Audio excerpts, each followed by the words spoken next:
JBNN will keep you informed. I'm Michelle Jones, and in the news, Mumma's boyfriend Crocs tasting freedom before her. Please remember to subscribe, like, share, leave us a comment, and click the notification bell to receive our daily news items.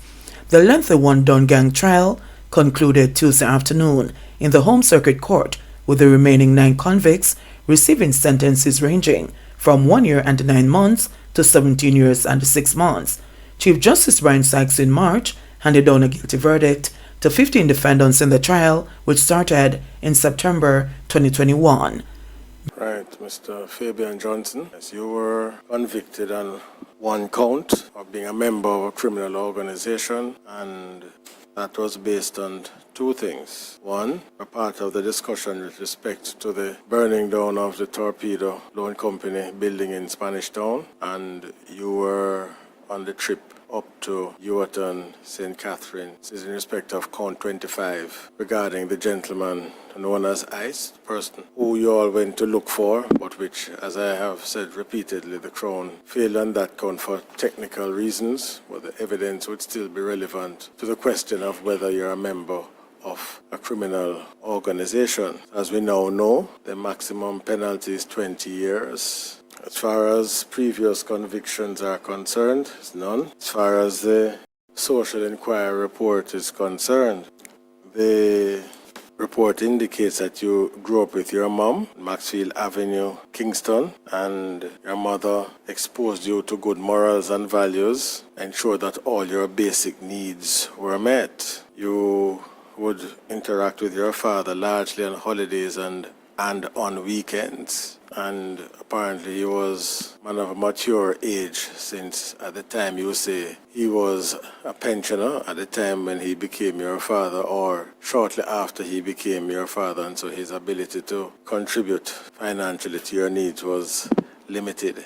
Both your parents have now passed, and you are now the father of 2 children. Your cousin described you as a family person, quiet, an introvert while growing up, and she even indicated that should you be given a non-custodial sentence, she is prepared to support you outside of prison, and because she is desirous of, my words now not hers, giving you another opportunity. And she, of course, is speechless and can hardly come to grips with how you have found yourself in this position. Nonetheless, she's asking for leniency. The probation officer went to the community of Denham Town, and persons were not forthcoming with much information, but I suppose the probation officers, using the skills that they possessed, were able to persuade a few of them to share whatever information they had of you. You're regarded as a jovial person who enjoyed the company of your friends, and at some point they said that your family members had relocated from the Denham Town community and they didn't know where they were. In respect of Nugent Street in Spanish Town, the residents say that you lived there for a very short time, but they don't know much about you since you're not from the community, and therefore they're unable to speak to your character. So what this is suggesting then is that there's not much information from the community to indicate or give some indication, or to indicate or to give some indication as to who you are and the type of person that you are.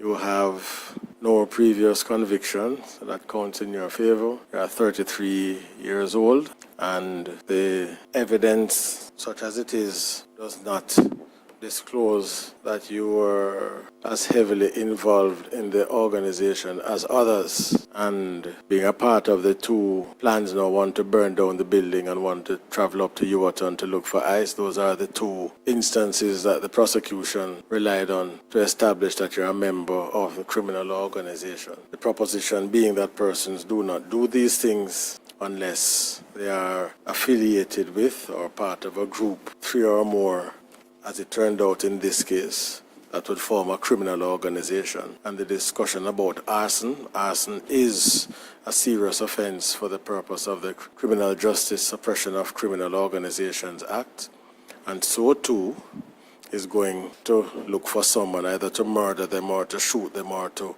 wound them with a firearm, and the evidence disclosed that what weapons were taken that appear to be firearms from Spanish Town up to Yorton.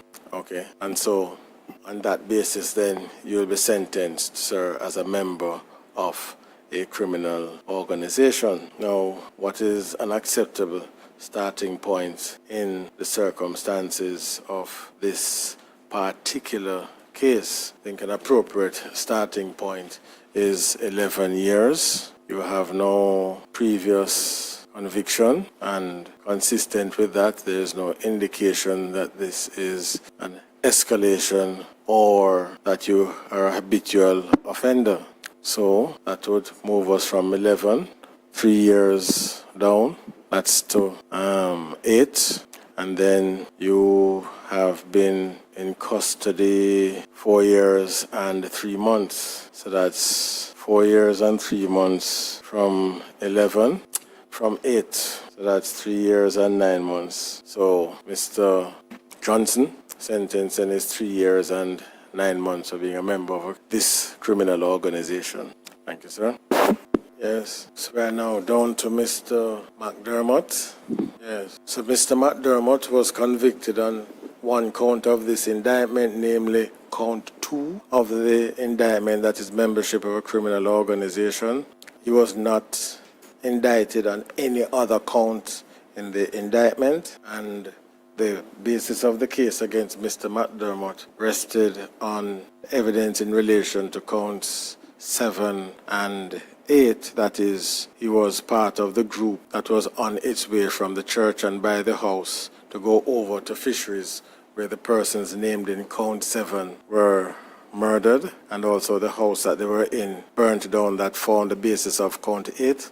That again is important to note. As I said, he was not indicted on any other count, so that the membership of the criminal organization, that evidence came largely from what was said about him in relation to count 7 and 8. There's no evidence that he was actually at the scene of the murders and arson, so nothing of the conduct at the scene can be attributed to him. Now, the accountant, when he was asked about how well he knew Mr. McDermot, he gave that evidence and essentially suggested that Mr. McDermot was one of the persons who would be, quote-unquote, protecting the lane, meaning Jones Avenue, by walking up and down to make sure that no one is coming in from the back, and he would have what appeared to be a firearm. So that was it as far as the evidence concerning the ability to infer that Mr. McDermot was a member of a criminal organization. Referring to the social inquiry report, Mr. McDermot took the view that the source of his current predicament was jealousy, in that the witness, in this case the driver, had some grouse against him because of being in a relationship with a lady with whom the witness himself was also romantically involved. And he's suggesting that that was a motivation for the witness to lie on him. He says he knows some of the co-defendants by virtue of weekly football games on Sunday afternoons, but beyond that, he has no interaction with them. He has no previous conviction, which means that there's nothing upon which to assess any pattern of offending or anything to suggest that this is an escalation in seriousness of offending behavior. He indicates further in the report that the relationship between himself and his father was not a very good one, and at some point his father remarried, and there was apparently an improvement in his father's relationship with him, but apparently that didn't last too long. He then ran off to go and live with his mom in St. Anne. After school, he began working to establish his financial independence, and his stepmother, well, I should not have been his mother, it should have been his stepmother. His stepmother took the decision to relocate to Manchester, and so he left St. Anne because his stepmother was in St. Anne. Went to St. Anne, the stepmother decided to relocate. He was by then an adult, and Mr. McDermot, returned to Dempsey Pen. Now his father paints a different picture. He's saying that he endeavored to lead his son to what he calls an honest and industrious life. Tried to teach him the trade of carpentry, brought him to his workshop, and endeavored to impart to him the virtues of hard work and the skill of carpentry. Father goes on to say he never knew his son to be part of a gang, and as far as he is concerned, he couldn't speak to his son's activities when he is not within his sight. That was the father's contribution to the social inquiry report. When the probation officers went to the Demshapen community, they were able to say that they watched him grow up to become a mannerly and helpful person. They have not heard or seen anything to suggest that he was involved in criminal activity before now. But some community members said that they have seen him in the company of known persons who they consider to be members of the criminal organization, and that he usually accompanies Mr. Bryan, who they claim is a leader of the criminal organization, whenever Mr. Bryan visits the community of Demshapen. In Jones Avenue, he's known to the community members there as a member of the criminal organization. Some persons even refer to him as a shooter, but others claim, as seems to be the pattern here, that he was forced to carry out these activities. He had no choice if he wanted to live or to spare the lives of his relatives. And the residents also added that the maternal relatives of Mr. McDermot had to flee from the community in order to avoid being killed should he not carry out the wishes of the criminal organization. So that is what we have gathered from the social inquiry report. As the antecedents are concerned, as I indicated, indicates no previous convictions.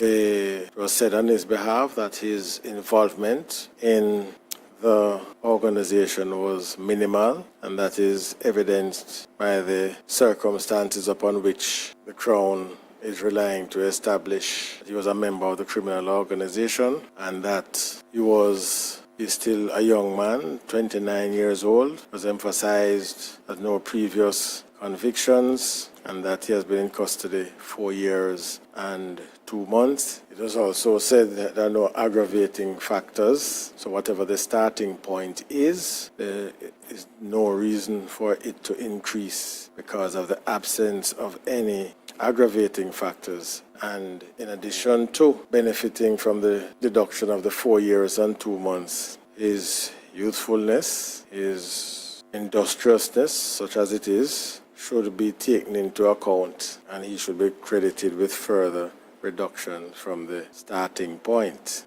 Now, the evidence here is that he was present when the plans were being made to go over to fisheries. He was present when persons were arming themselves or had armed themselves with what appeared to be firearms, as well as the Molotov cocktails that were apparently used to set the house afire. So he was in no doubt as to what the criminal organization was about, at least on that particular evening. And his presence there was voluntary and deliberate, at least from the prosecution standpoint, though some of the residents may suggest otherwise.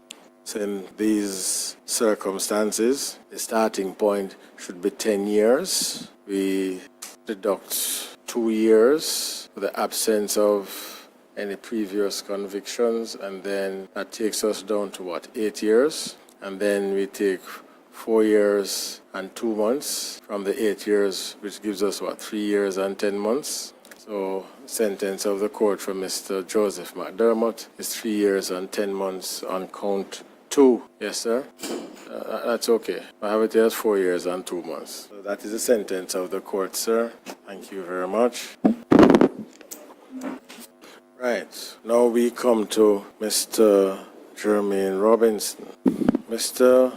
Robinson was convicted on the sole count of being member of a criminal organization. The accountant indicated that when Mr. Bryan was by the accountant's house, Mr. Robinson was there providing security services for him.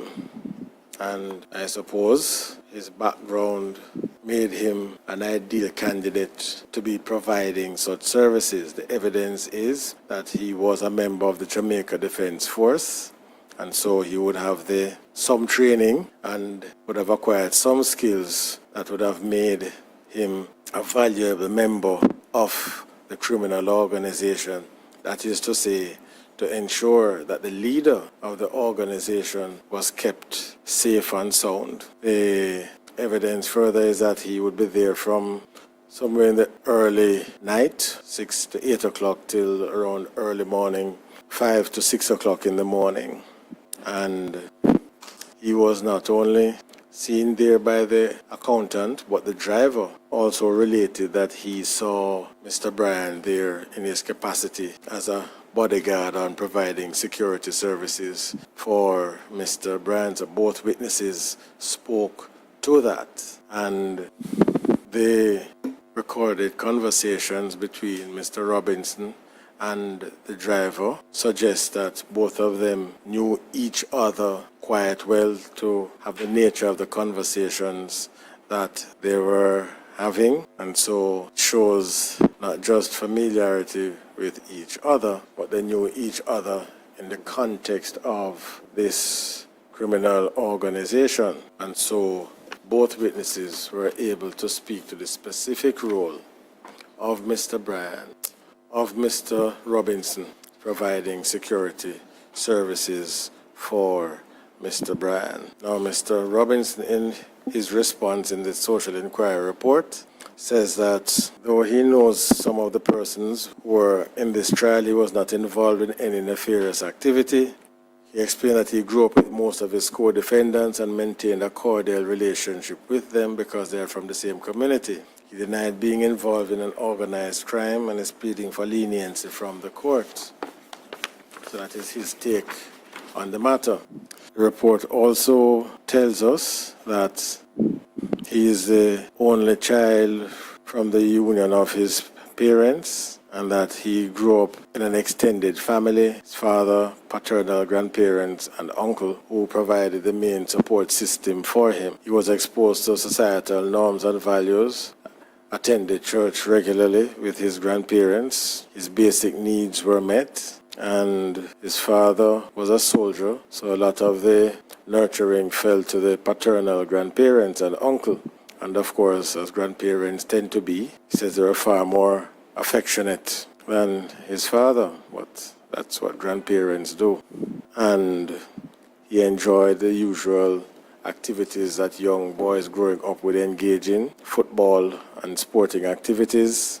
He speaks of the birth of his first child with his wife, and it would seem that that union has come under significant stress since the commencement of this case. Now, the uncle was interviewed, and he described Mr. Robinson as a good youth, not known to be mixed up in wrongdoings or associating with persons of criminal intent. Knew his nephew as an intelligent and brilliant young man who from a tender age took his education seriously. He has 5 CSEC subjects, 4 CAPE subjects, and he was the one who encouraged him to become a member of the Jamaica Defence Force.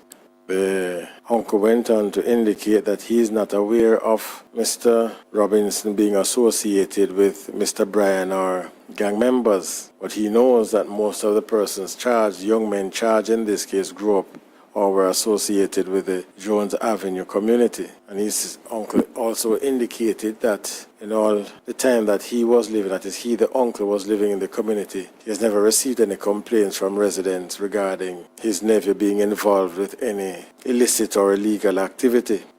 The probation officers also journeyed into the Trelawney area to speak to the mother of Mr. Robinson.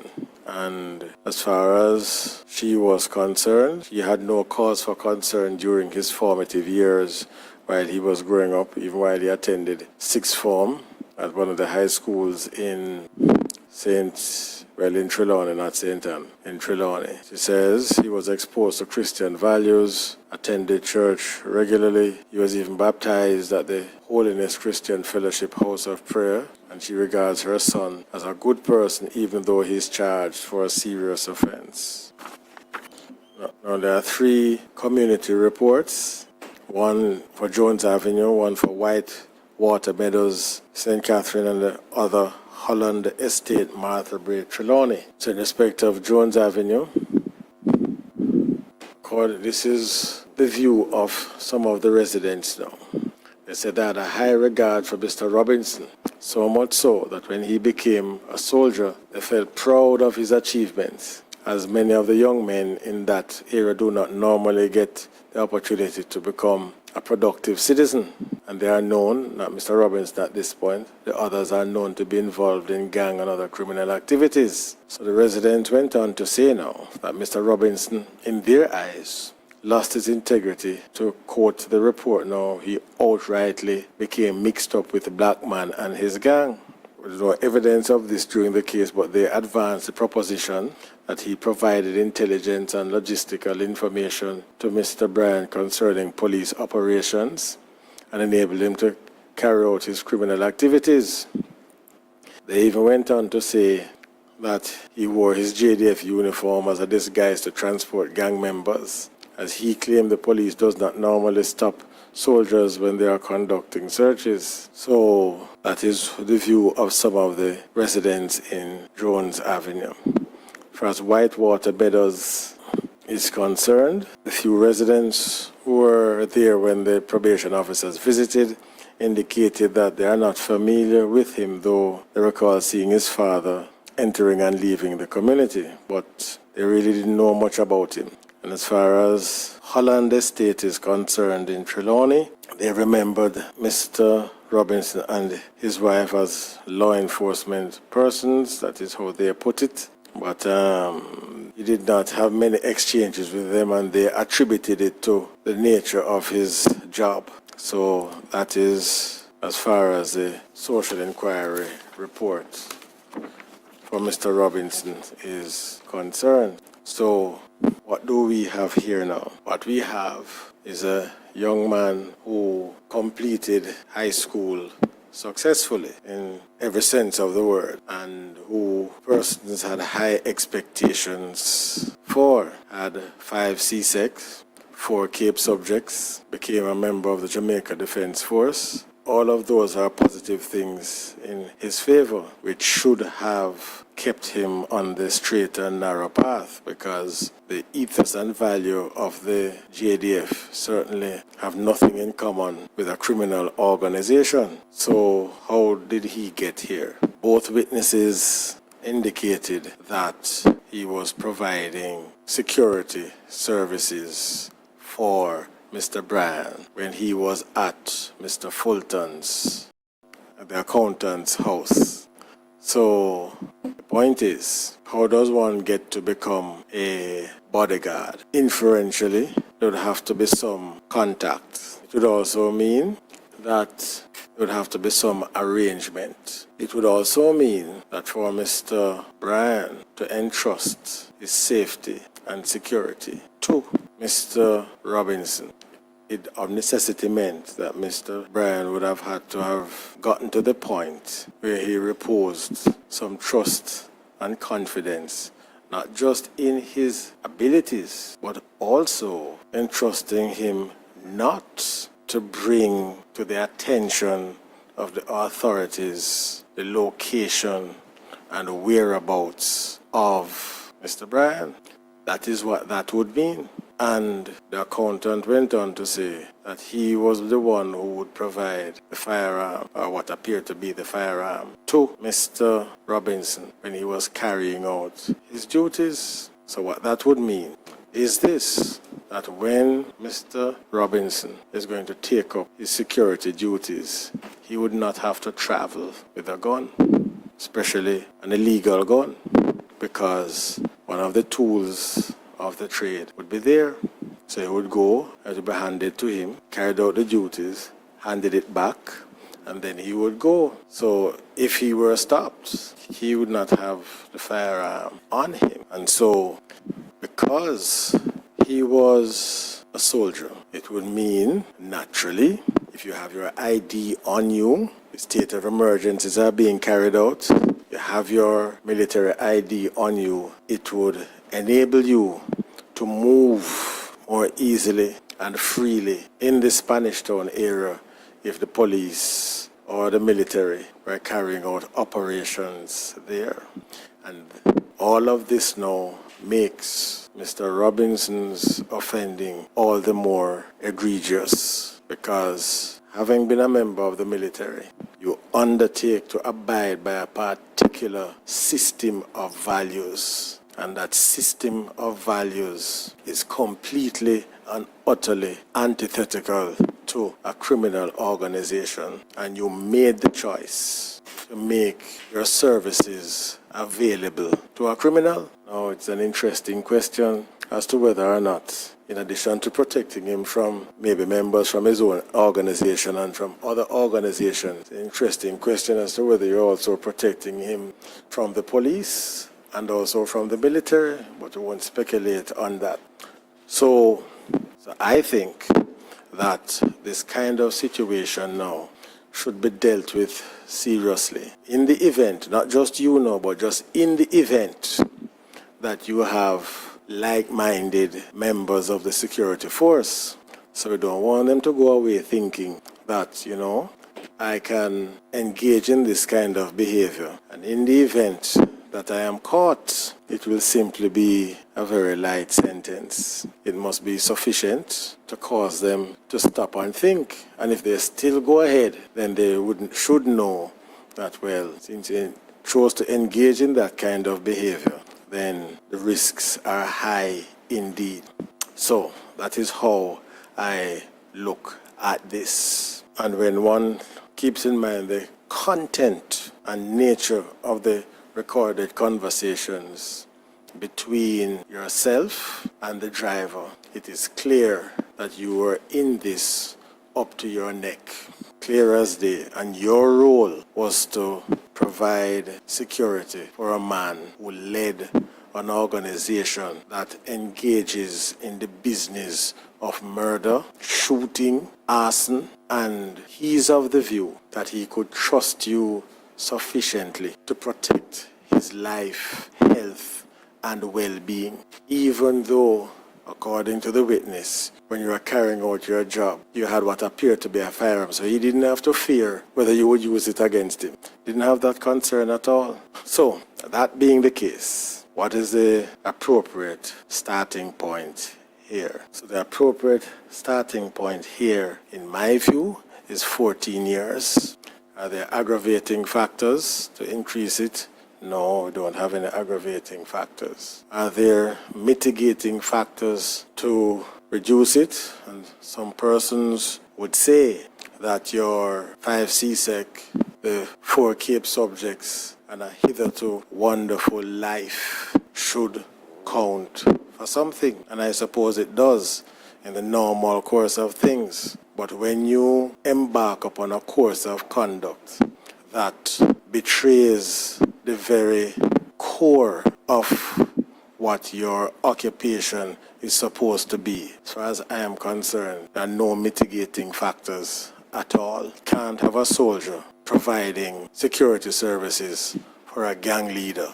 So this is not about just deterring you now, but all other would-be members of the security forces must know that if they choose to get involved with criminal organizations, then the punishment is going to be commensurate, because it is a betrayal of everything. You are a soldier, police officers, they are the ones empowered and entrusted by the society to carry out important, yes, dangerous functions, because you are part of the persons now that stand between anarchy, criminality, and safety. And what you were doing was pretending to be on the side of law-abiding citizens and leading a double life as a criminal. That is what this is about. So it's 14 years as a starting point, and as I said, no aggravating, no mitigating factors. You were in custody 4 years and 3 months.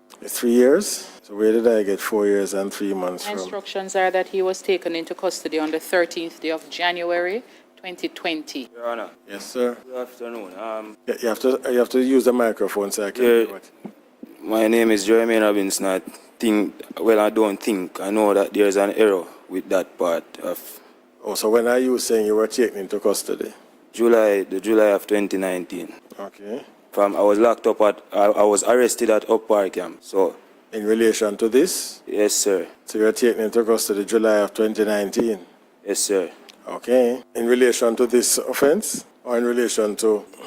Seems Millard, the JDF had him in custody. In relation to what? In relations to the allegations having to do with this case, and then he was handed over to the police on the 13th day of January 2020. I see. Yes, sir. Your Honor, this was even tailored in evidence in court that one of the investigating officers came to Up Park Camp and arrested me and took me to Grand Spence. So I do not know about JDF. I've never spent any time at camp in no form of confinement. So I don't know if these people might need to be refreshed or something, or they need to get information from the relevant people, but that's incorrect. Okay. Well, yes. So according to you, then you are saying it's 4 years and 3 months? Yes, sir. Okay. So we'll work with your 4 years and 3 months. So that's 4 from 14, that's 10, and then 3 from 12, so it's 9 years and 3 months. So your time says 9 years and 3 months. Okay, so that is it. Thank you, sir. So we are now down. Was it 4 years and 3 months or 4 years and 9 months? 4 years and 3 months. So the sentence would be 9 years and 9 months. 9 years and 9 months. Yes, 9 years and 9 months. Thank you very much. That's 9 years and 9 months, Mr. Robinson. My lord, I have another pressing matter. With your leave, I'll take my leave. My colleague will remain. Yes, okay. So we're now down to Mr. Golding. So Mr. Golding, what is your name? Are you Andre Golding or Dwight Golding or both? You have to remove the mask so I can hear. Use the microphone, please. You're Dwight Golding, sir. You're Andre Dwight Golding. Okay, very well, so please have a seat. All right. So, Mr. Golding, I think we have been going through the others. We have been over your involvement on a number of occasions, but nonetheless, we'll do it again.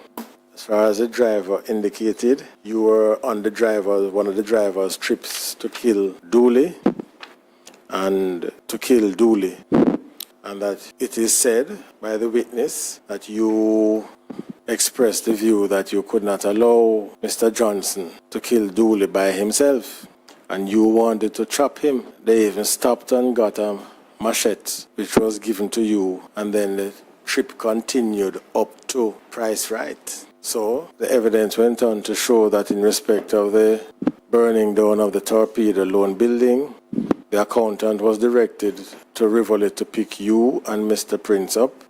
The accountant acted as a lookout, and then when the way was clear of the police, he called you and told you that the way was clear. Sometime later, he saw fire coming from the building, and later on you, Mr. Golding, were explaining to him how that came about, that you broke the front glass, went in and set the place afire. In respect of the shooting across the road from the National Police College, inferentially, the vehicle that was known as a duppy truck came from Rivoli, transported the shooters down to the National Police College across the road from there. Shooting, drove back to the base in Jones Avenue, and then the car was taken from there by you with a pilot. Of course, the pilot was ensuring that the police were not on the road, so that the car could be safely secreted down in Rivoli. All of this shows that you were an integral part of the operations of this criminal organization. Why do we say this? Because this duppy truck now, all the evidence in the case indicates that it was used in a particular manner. Whenever any shooting or mayhem was to be carried out, the vehicle would be rolled out.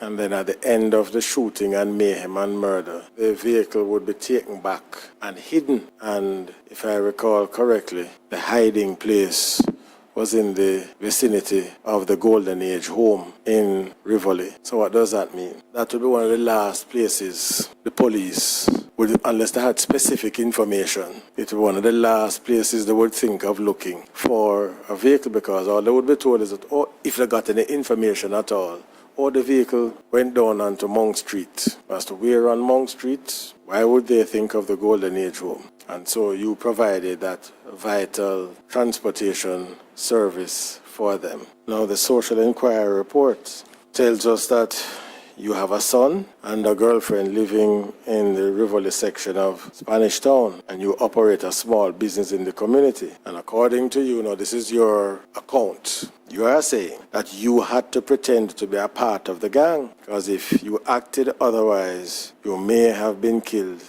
Others before you who had openly opposed the gang or spoke ill of the leader were killed. So this is what you are telling the probation officer. So it is not quite clear whether you are saying, yes, I was a driver for this criminal organization and I did it because, I don't know. It isn't very explicit in that regard. But the report goes on to say that he expresses his remorse for his actions and indicated that he can only blame himself for his current circumstances. So if that is so, then when you say expressing remorse, that would seem to suggest that you are getting closer and closer to accepting that you are a member of the criminal organization and that you are now offering an explanation as to why you became a member of the organization. And of course, the only defendant to have expressed it clearly that he gives the utmost respect to the judge as he believes he acted fairly and thus believes he had a fair trial. So didn't seem to have a problem with the process, and is asking for leniency in the form of a shortened sentence and allow him the opportunity to care for his children and his current predicament. As his current predicament says was circumstantial. That is the words of the report now. So you are actually carrying out an assessment of the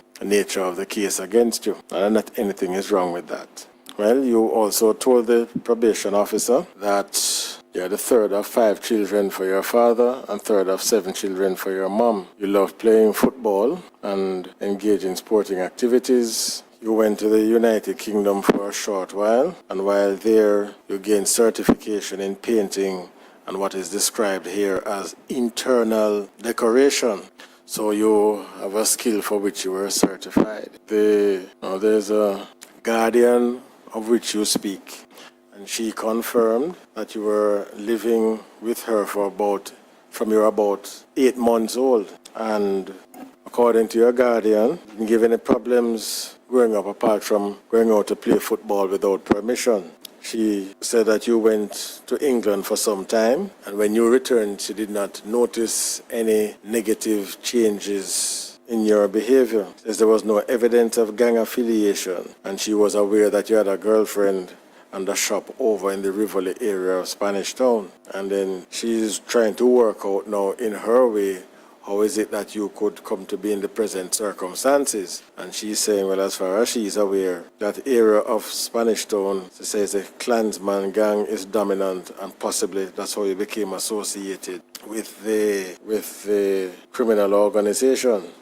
She says you are not a criminal, and your involvement here may have been due to your business there and the girlfriend over there, as well as the child. Now the probation officers went to St. John's Road, and the citizens there described you as an honest, hard-working young man, respectful and usually soft-spoken.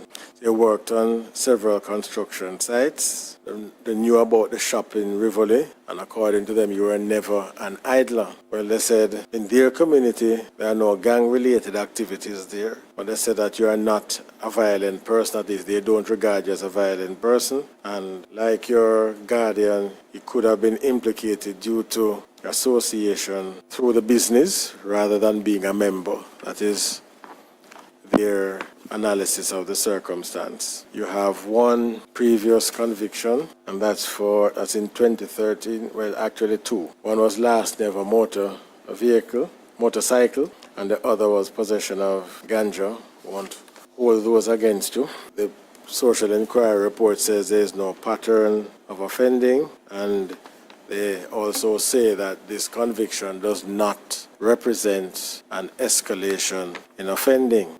So what is the appropriate starting point now? Well, the thing is this, Mr. Golding. You have persons who participate at different levels. Some are more involved than others, understandably so. Some provide important services. So drivers, accountants, those who provide security services, even if they're low down in terms of the command structure of the organization, they tend to provide important services. And when one looks at a criminal organization, it's not just about the leadership.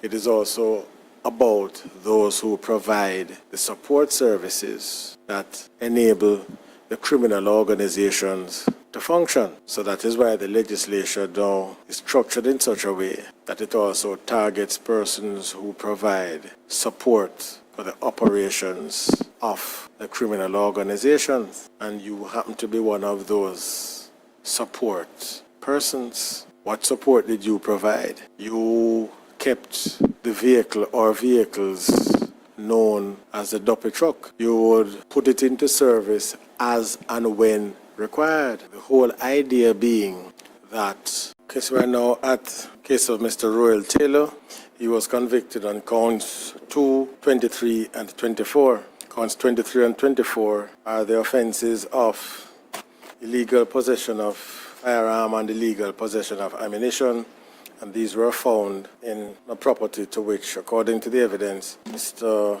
Taylor had the keys to that particular property. Now, in respect of membership of a criminal organization, this is largely based on a series of telephone conversations between Mr. Taylor and the driver.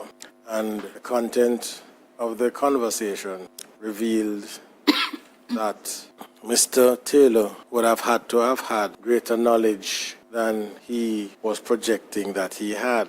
Some of those conversations could not have been taking place when you look at the nature and content and the extensive nature of the conversations, unless you are a member of the organization and knew the driver in that capacity. So it is from the conversations that the inference was drawn that he was a member of the criminal organization. So now the social inquiry report indicated that he is the cousin of Mr. Brian, and he is of the view that it may be, I put it no higher than that, because of that association why he has been implicated, because he's saying that he has spoken to him but there's nothing illegal or untoward about the conversations, and certainly he's denying that he was a part of any criminal organizations, and attribute his current predicament to poor investigative methods on the part of the police.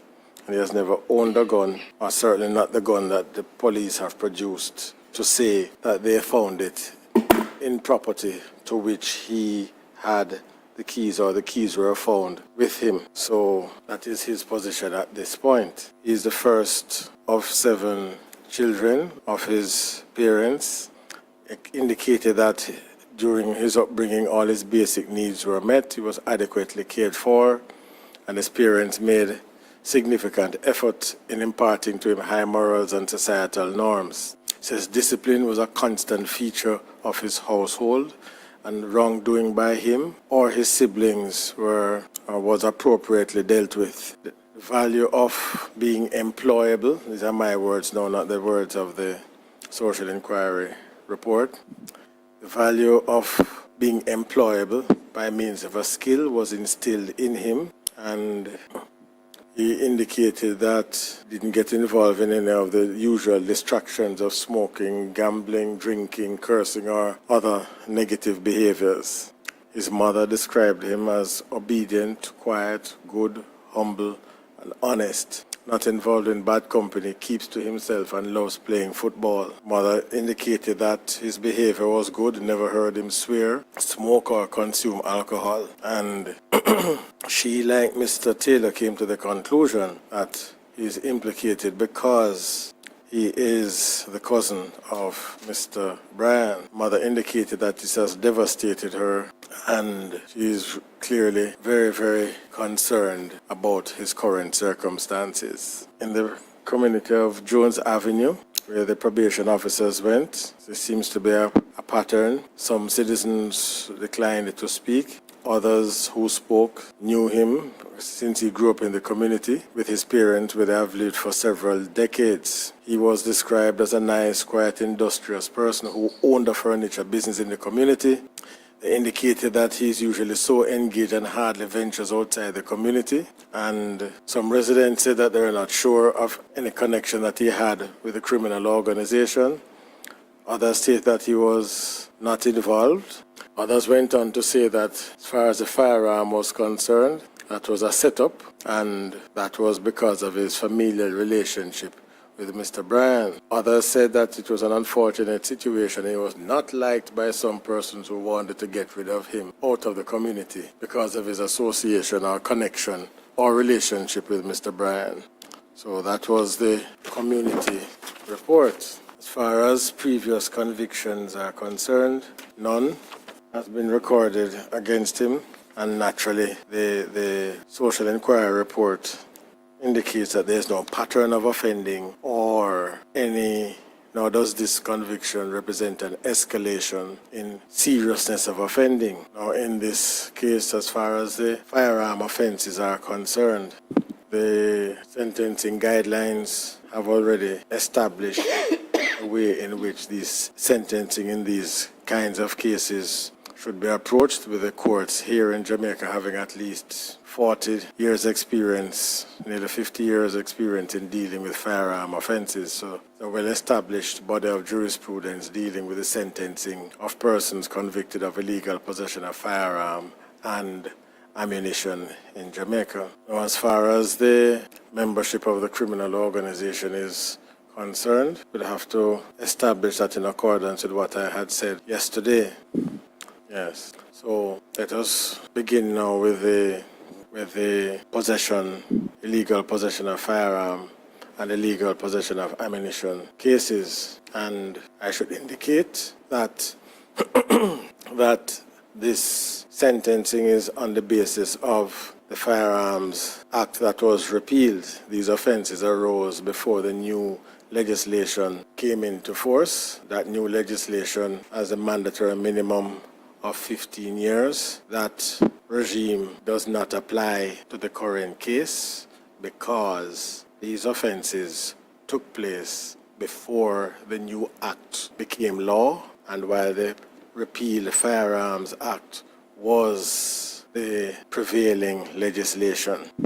These kinds of offenses, there's a range ranging from 7 to 15 years for illegal possession of firearm, 15 years being reserved for the more serious violations of the Firearms Act. So for this particular case, we'll start at the lower end of the usual range, which is, so we'll start with 8 years for the legal possession of firearm, and for the illegal possession of ammunition, we'll start with 6 years. So that's 8 years. There's no aggravating factor to increase. The mitigating factors are present.